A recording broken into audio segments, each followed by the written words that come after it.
Shalom Bapak Ibu saudara yang kasih Tuhan, sahabat Facebook dan YouTube yang diberkati oleh Tuhan, dan seluruh pendengar yang setia dari RPKM, Renungan Pengajaran Katalis Ministry. Sekali lagi saya menyapa Bapak Ibu saudara dimanapun saudara berada. Puji nama Tuhan. Saya sangat senang kembali bersama-sama kita sharing firman Tuhan, khususnya dalam kesempatan ini saya akan menyampaikan berhubungan dengan dosa dan keselamatan, ya, yaitu soteriologi. Kalau bahasa akademisnya, teologinya soteriologi, keselamatan, dan dosa itu harmatologi. Ya, ini penting sekali kita bicara tentang dosa dan keselamatan. Mengapa? Karena Alkitab mengatakan semua orang telah berbuat dosa dan telah kehilangan kemuliaan Allah. Akibat dari dosa ini manusia, saya katakan Roma 6:23, upah dosa ialah maut, yaitu kematian yang kekal. Jadi setiap manusia yang berdosa tadi dikatakan akan mengalami kematian yang kekal. Berarti kematian yang kekal itu adalah binasa atau hukuman yang akan diterima oleh setiap orang yang berdosa. Sejak Adam dan Hawa jatuh dalam perbuatan dosa, ini mengakibatkan manusia, keturunannya sampai hari ini jadi berdosa. Jadi disebut dengan dosa yang diturunkan atau dosa yang diwariskan atau dosa yang dilimpahkan. Jadi semua orang telah berbuat dosa, termasuk bayi. Bayi pun pada masih dalam kandungan, baru lahir pun sudah mewarisi dosa. Ya, dosa. Kita katakan demikian. Nah, kalau kita perhatikan apa akibat dari dosa itu luar biasa. Akibat dari dosa itu membawa manusia kepada hukuman yang kekal, yaitu maut. Kematian yang kekal. Tentu Tuhan tidak mau manusia itu mengalami yang namanya kebinasaan atau hukum yang kekal. Tuhan mengasihi manusia. Tuhan mengasihi manusia seperti yang dikatakan dalam Yohanes 3:16, karena begitu besar kasih Allah pada dunia ini sehingga telah mengaruniakan anak yang tunggal supaya setiap orang percaya kepadanya tidak binasa, melainkan beroleh hidup kekal. Tuhan mengasihi dunia. Dunia itu siapa?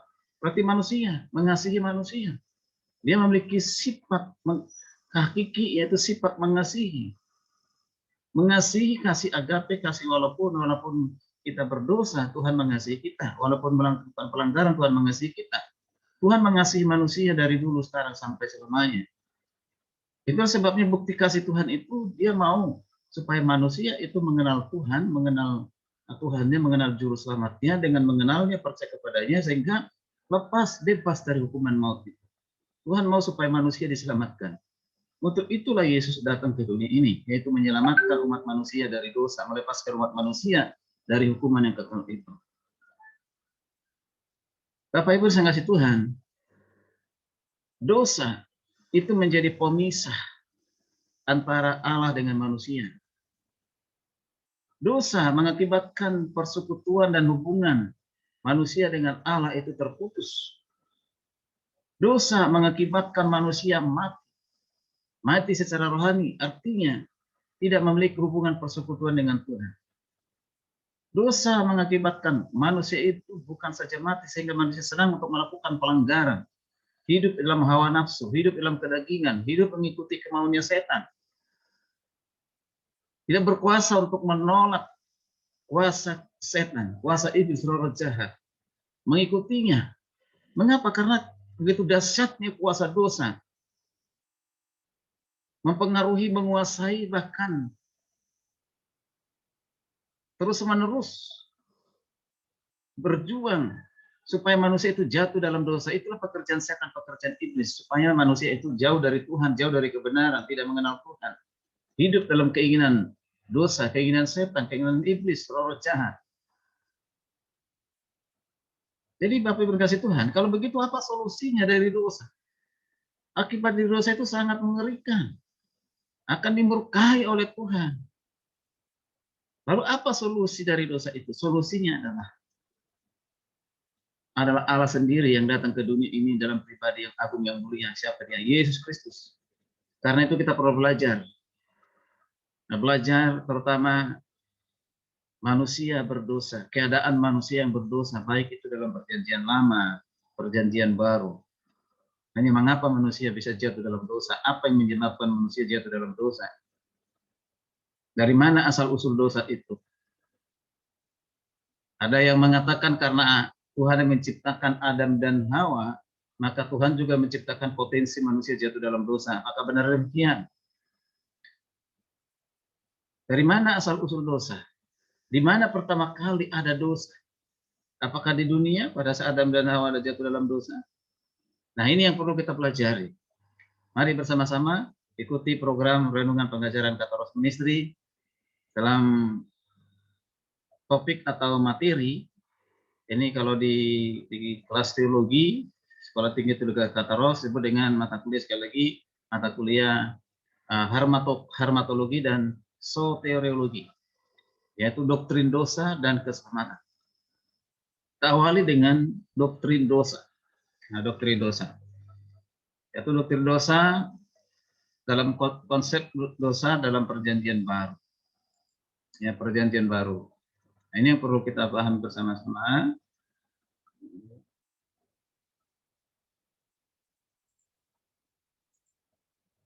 Saya akan set dulu. Artinya, baik.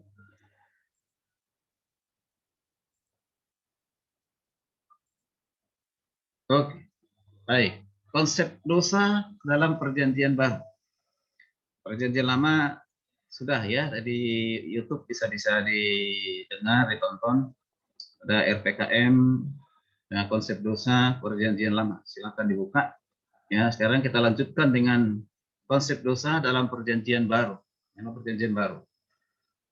Ada 12 kata yang digunakan atau istilah yang digunakan tentang dosa dalam perjanjian baru. Mari kita perhatikan. Di antaranya yang pertama disebut dengan kata hamartia. Hamartia. Dalam perjanjian baru kata hamartia ini dipakai ya sebanyak 227 kali. 227 kali. Nah, menjelaskan tentang dosa pada umumnya dan digunakan juga dalam berbagai bentuk, ya.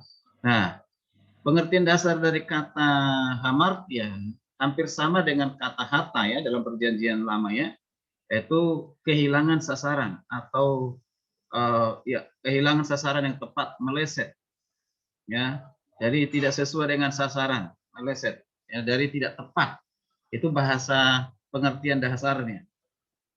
Nah, karena itu pengertian yang bersifat universal, maka masyarakat umum juga dapat menggunakan kata hamartia untuk menjelaskan gagasan dosa secara umum.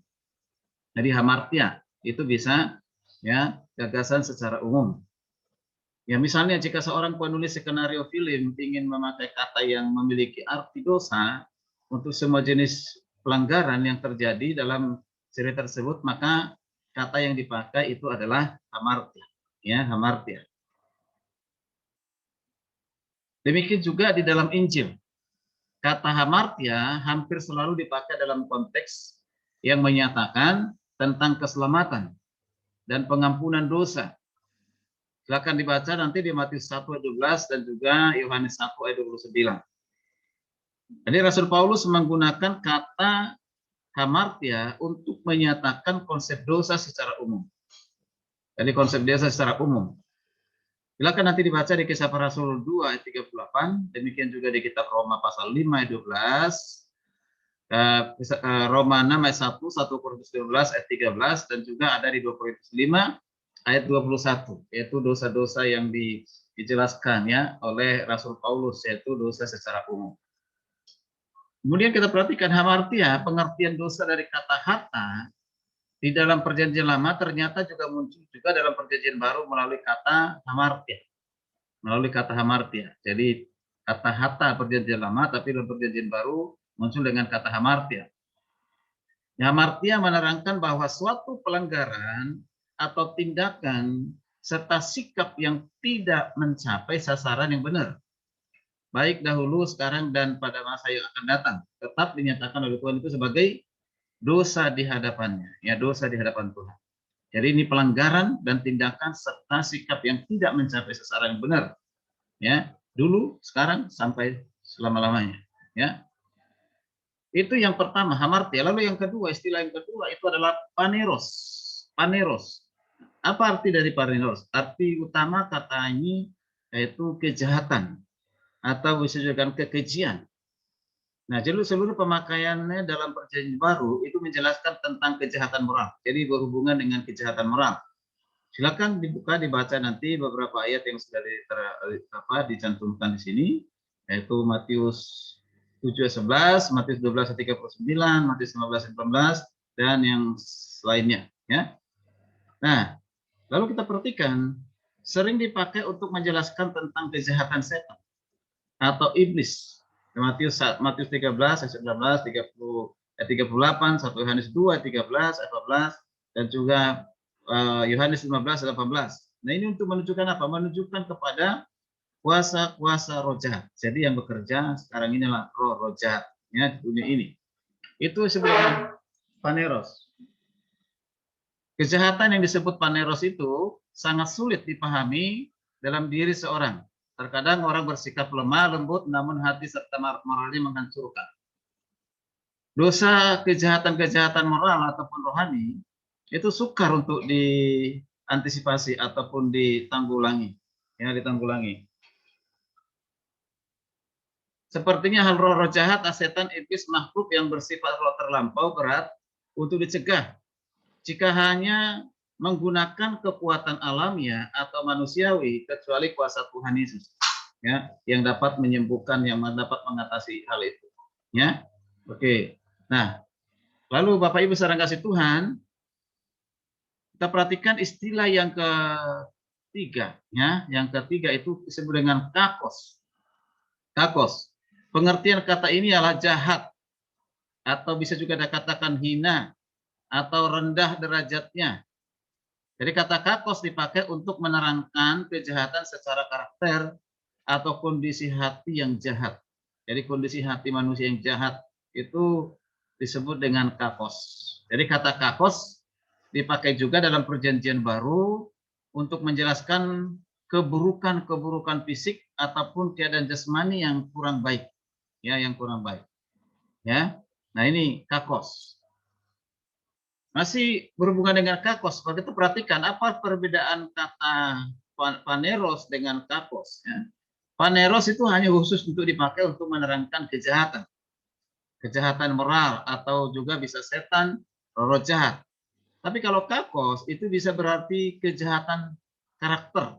Ya, karakter. Dapat juga menjelaskan kejahatan fisik atau jasmani seseorang. Nah, itulah kakos, perbedaan juga dengan paneros. Lalu istilah yang lain dalam Perjanjian Baru disebut dengan asebes. Asebes, asebes itu artinya tanpa Allah. Kata ini muncul paling banyak dalam kitab 2 Petrus dan Yudas yang berarti orang-orang yang murtad dari Allah atau tidak percaya kepada Allah. Ini disebut juga sebagai orang-orang yang durhaka. Ya, orang-orang durhaka. Nah, sebaik-baiknya orang dan sesalahnya orang, apapun hidupnya dan tingkah lakunya seseorang, jika tidak percaya dan menerima Yesus sebagai Tuhan dan Juru Selamat pribadi, tetapi ia orang berdosa dengan menantikan maut sebagai upah dosanya. Artinya, sebaik-baiknya orang, sebanyaknya kesalahan orang, kalau tidak percaya menerima Yesus, tetap dia dikatakan yaitu menantikan maut sebagai upahnya. Ya, upahnya. Itu adalah asebes. Ya, sehebat apapun seorang dalam melayani Tuhan, walaupun seseorang memiliki ketaatan, penuh dalam doa, berpuasa, beribadah, serta melakukan amal baik, bahwa mempunyai kuasa untuk mengusir setan, atau melakukan praktik penyembuhan ilahi, namun sebelum menerima Yesus sebagai Tuhan dan Juru Selamat, tetap ia seorang berdosa dan belum diselamatkan. Ya, belum diselamatkan. Itu asebes. Lalu istilah yang lain adalah Hipokrates. Hipokrates. Hipokrates. Secara literal pengertiannya Hipokrates itu adalah munafik. Jadi orang-orang yang munafik, ya. Jadi kata tersebut diartikan sebagai sebagai apa? Pemain sandiwara, ya, pemain sandiwara. Jadi seringkali kita dengar banyak orang suka pemain sandiwara dalam hidupnya, ya. Dari kata Hipokrites itu sering ditemukan juga di dalam Perjanjian Baru, secara khusus menjelaskan tentang kemunafikan. Kemunafikan seorang atau menerangkan sifat seseorang yang mendua hati terhadap iman dan keyakinan. Silakan nanti dibaca di Galatia 2 ayat yang ke-13. Ada 3 pengertian yang terkandung dalam kata Hipokrites. Yaitu yang pertama, menafsirkan secara keliru. Seperti biasanya dilakukan dalam ramalan oleh para dukun peramal mengenai nasib seseorang, masa depannya, usahanya, bahkan kehidupannya, dan kematian seseorang diramal. Meleset. Waktu meramal aja sudah dosa, apalagi meleset ramalannya, ya. Itu dosa, disebut dengan dosa Hipokrites, ya, Hipokrites. Lalu yang pengertian yang terkandung yang kedua itu adalah berpura-pura bertindak benar. Jadi berpura-pura bertindak benar tetapi tidak nyata, seperti halnya tindakan atau lakukan dilakukan oleh para aktor serta pemain sandiwara lainnya. Ya, hanya berpura-pura, ya, sebenarnya itu bukan sesungguhnya. Nah, itu juga dosa, yaitu dosa Hipokrites, ya. Nah, di dalam kehidupan nyata cenderung orang bersandiwara dalam hidup sehingga menjadi jelas bahwa apa yang dikatakan tidak sesuai dengan apa isi hatinya ataupun perbuatannya, atau apa yang baik dilakukan di tengah umum belum tentu diperbuatnya juga di dalam keluarganya, di rumahnya, di lingkungannya, atau dimanapun dia berada. Dia belum tentu melakukan apa yang diperkatakannya. Nah, itu Hipokrites. Lalu makna yang terkandung yang ketiga yaitu apa? Mengikuti tafsiran yang jelas-jelas salah. Sudah jelas-jelas salah, dia tetap ngotot mengikutinya. Dia tetap berkeras. Sekalipun sudah ditegur oleh orang lain, itu salah, tetap berkeras. Nah, itu dosa. Nah, pengertian yang ini penting. Ini berhubungan dengan siapa? Guru-guru palsu. Ajaran-ajaran yang sesat. Itu sekarang ini masih menjamur, masih banyak berkembang. Bahkan viral. Udah jelas salah, ditegur banyak orang, tetap aja ngotot bahwa merasa dia benar. Ya. Contohnya, udah ditegur banyak orang. Roh Kudus adalah Yesus, Yesus adalah Roh Kudus. Udah ditegur banyak orang, tetap aja ngotot. Katanya itu benar. Nah, jelas itu salah, ya kan? Nah, ya, ini penting diperhatikan. Jadi menafsir Alkitab itu tidak boleh sewenangnya dan sesuka kita. Seenak perut, nggak boleh. Lihat konteksnya. Ya, apalagi menggunakan Wahyu 13 mengatakan Yesus dicipta. Perhatikan ayat itu, jangan hanya ayat 14 itu yang dibaca. Baca pasal sebelumnya, pasal 1, pasal 2-nya. Itu ada kaitannya, ada hubungannya, ada konteksnya. Sehingga tidak terjebak dengan mengatakan amin si amin itu Yesus itu dicipta. Dangkal sekali pemahamannya dengan bentuk yang begitu, ya. Oke, nah itu Yesus itu pencipta, pencipta segala sesuatu.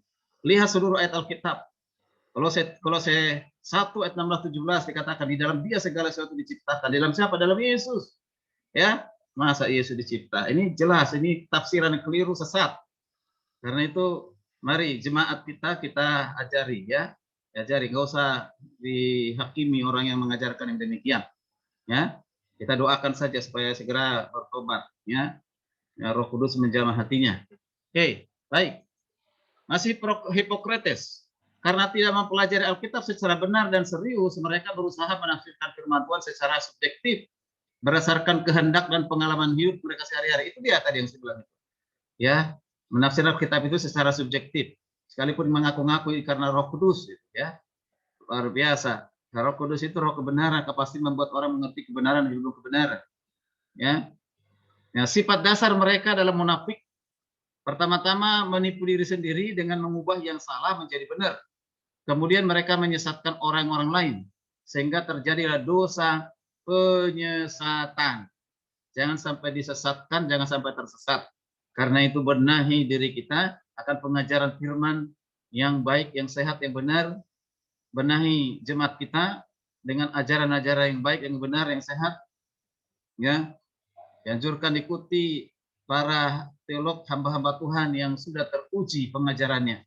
Ya, dan mengikuti belajar dari buku-buku yang ditulis oleh orang-orang yang hebat, ya sudah mendunia, ya sudah jutaan orang yang diberkati, bukan hanya puluhan ribu, tapi jutaan orang di dunia ini sebelum kita lahir sudah menyuarakan berita kebenaran. Ya, bapak-bapak gereja itu tidak mendirikan teologi sendiri, tapi itu adalah yang menggali, memahami Alkitab dengan baik dan benar, sistematis, biblikal, sesuai dengan bahasanya, budayanya, pendekatannya. Maka ditulislah menjadi karya ilmiah lewat penelitian itu. Supaya apa? Orang bisa mengerti isi Alkitab dituliskan dalam satu karya ilmiah. Ya, karya, yaitu buku, ya, dan memberkati banyak orang. Ya. Belum ada ya sekarang ini, termasuk ya yang berkuar-kuar, tidak relevan lagi Allah Tritunggal, Yesuslah Roh Kudus, Roh Kuduslah. Mana lebih hebat? Charles Lyry lebih hebat, ya. Henry Thyssen, penulis teologi sistematika, John Stott, dan banyak yang lainnya yang hebat-hebat dipakai Tuhan dan dasar. Sekalipun mereka sekarang ini sudah tidak ada, tapi bukunya pengaruhnya luar biasa, membuat orang datang kepada Tuhan, mengajarkan tentang Yesus Tuhan, mengajarkan tentang Bapa, mengajarkan tentang Yesus, mengajarkan tentang Roh Kudus. Belum pernah ada yang mengatakan mereka sesat, baru yang sekarang ini. Luar biasa. Jadi mari bersama-sama kita belajar firman Tuhan. Ya, kita harus menghargai dan belajar dan mengakui ya keberadaan, kehebatan, kepintaran, kecerdasan rohani spiritual yang dimiliki oleh orang sebelum kita itu. Ya, baik. Nah, kita lanjutkan. Masih Hippocrates. Dapat disimpulkan bahwa dosa Hippocrates itu adalah tindakan yang tidak mencapai sasaran benar, yaitu kejahatan, pemberontakan, kesalahan, memilih jalan yang tidak benar, keadaan tidak beriman, yaitu perbuatan jahat, pelanggaran terhadap hukum Allah, juga sikap hati moral di luar Tuhan. Nah, inilah dosa-dosa yang disebut dengan Hippocrates itu. Ya. Kemudian dosa dapat juga didefinisikan sebagai berlawanan dengan atau menentang karakter Allah. Orang-orang yang menentang karakter Allah, sifat Allah, itu adalah dosa, disebut dengan dosa Hippocrates. Dengan demikian, dosa adalah pertentangan terhadap diri sendiri, terhadap sesama, apalagi terhadap Tuhan. Itu adalah dosa. Namun secara ringkas dan jelas, Alkitab memberi definisi bahwa dosa adalah pelanggaran hukum Allah. Dosa adalah pelanggaran hukum Allah. Nah, itu konsep atau istilah dosa dalam perjanjian baru. Perjanjian baru. Nah, kiranya ini boleh menolong kita mengerti konsep dosa dalam perjanjian baru. Nah, kita akan melanjutkan asal-usul dan sumber dosa. Dari mana asal-usul dosa itu? Mana sumbernya? Ya, kita akan teruskan di sesi berikutnya. Silakan mengikuti supaya kita diberkati, harus dengan lengkap, ya. Ya, harus lengkap untuk mengikuti materi ini. Baik, kita diberkati. Ya, silakan didengarkan dengan tuntas, ikuti sampai selesai, lalu bisa di-like, bisa dibagikan, dan juga jangan lupa di-subscribe, ya. Jangan lupa ya, di-subscribe tolong supaya boleh menjadi berkat bagi banyak orang. Kiranya pengajaran ini menjadi berkat bagi Bapak Ibu saudara kasih Tuhan. Sampai berjumpa di sesi berikutnya. Tuhan memberkati. Shalom.